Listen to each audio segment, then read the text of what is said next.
Assalamualaikum warahmatullahi wabarakatuh. Perkenalkan saya Ustazah Filiani dari KPTK Ibu Hati Kita. Di sini saya akan berbincang-bincang kepada salah satu wali murid KPTK Ibu Hati Kita mengapa memilih sekolah di KPTK Ibu Hati Kita. Nah, langsung saja yuk kita berbincang kepada Mama Agustin. Assalamualaikum Mama. Waalaikumsalam Us. Apa kabarmu hari ini Mama? Alhamdulillah saya baik-baik saja. Mama, di sini saya akan berbincang-bincang Mama, kenapa sih memilih sekolah KPTK Ibu Hati Kita untuk menyekolahkan putra-putrinya di sana.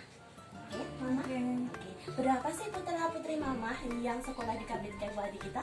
Alhamdulillah saya mempunyai putra-putri 4 dan semua saya sekolahkan di KPTK Ibu Hati Kita dari tahun 2006 hingga yang kecil lulus tahun 2020.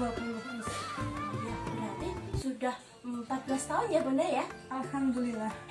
Iya, kenapa sih Mama kok menyekolahkan putra-putrinya di KPTK Ibu Hati Kita? Karena saya sebagai orang tua dan mungkin setiap orang tua menginginkan putra-putrinya menjadi putra-putri yang berakhlak mulia, yang soleh dan solehah, dan menjadi pribadi yang baik. Kesannya Mama selama menyekolahkan putra-putrinya di KPTK Ibu Hati Kita itu apa? Alhamdulillah putra-putri saya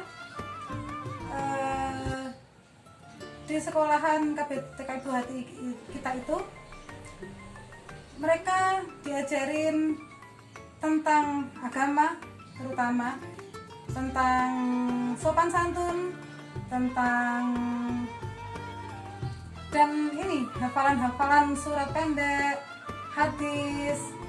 Terus alhamdulillah lagi kami sebagai orang tua itu merasa ustazahnya itu semua merangkul.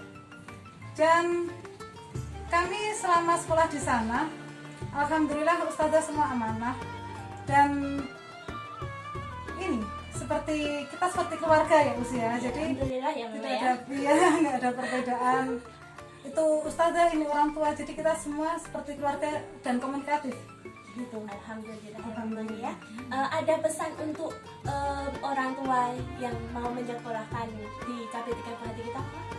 Insya Allah ada.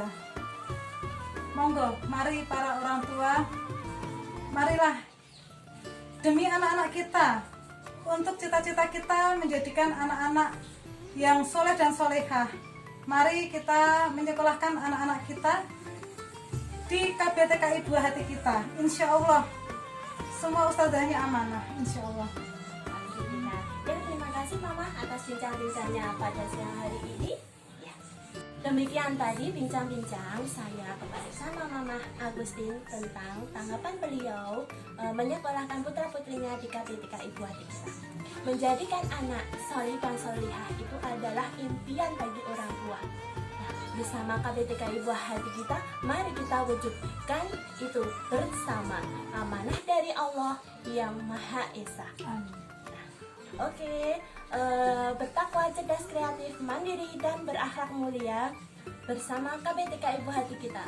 Yuk Bunda, sampai jumpa. Assalamualaikum warahmatullahi wabarakatuh. Waalaikumsalam warahmatullahi wabarakatuh. Waalaikumsalam warahmatullahi wabarakatuh. Puji syukur kita panjatkan kepada Allah Subhanahu wa taala, bahwasanya pada kesempatan kali ini kami selaku orang tua dari TK maupun grup Buah Hati Kita, anak kami sebanyak 4 orang menyekolahkan ke TK Buah Hati Kita secara bertahap, karena memang yang pertama masuk tahun 2009 tahun 2010, terus anak yang kedua kami masuk ke TK Buah Hati Kita itu tahun 2014 2015, dan yang terakhir anak kami kembar itu juga kami sekolahkan ke TK Buah Hati Kita tahun 2020-2021. Alasan kenapa kami menyekolahkan putra putri kami ke TK Buah Hati Kita, pertama dari sisi akademisnya dulu, kita pengen anak itu dibekali secara moral dengan agama terlebih dahulu, karena dasarnya kalau anak-anak seumuran TK itu kan masih bersih, masih kosong, makanya kita inginkan walaupun orang tua tidak sepintar dan ustazahnya, paling tidak anak-anak kami harus paling tidak secara moral itu lebih bagus gitu ya. Yang kedua, dari sisi jarak, kami kan berada di perumahan Gledogan, itu dari jarak ke sekolah buah hati kita itu sangat dekat karena berada di desa Danguran. Nah, untuk sekolah yang untuk kurikulumnya berdasarkan agama, kalau orang-orang menyebutnya mungkin TKIT nggih, Islam terpadu gitu ya. Untuk kurikulumnya itu di sekitar perumahan kami yang paling bagus menurut kami adalah TK Buah Hati kita. Dari sisi ustazahnya juga banyak berkecimpung di situ, juga dari beberapa putra putri itu juga banyak yang sekolah di Buah Hati kita. Mungkin untuk masalah sarana prasarannya, memang untuk masa pandemi ini untuk sekolah secara online memang masih diperlukan karena kondisi putra putri kan masih kecil itu masih rentan dalam hal penyakit. Tetapi kalau misalkan nanti kondisi sudah pulih, sebisa mungkin untuk sekolah itu dari sisi tempat karena namanya anak-anak itu kan butuh tempat bermain yang agak luas itu paling tidak tempat untuk bermainnya agak diperluas biar nanti tidak terjadi mungkin karena banyak karena di TK butik itu kan ada beberapa kelas, ada playgroup, ada beberapa kelas, ada TK berapa kelas, dan mungkin kayaknya ada juga yang tingkat sekolah dasar kalau nggak salah yang saya dengar,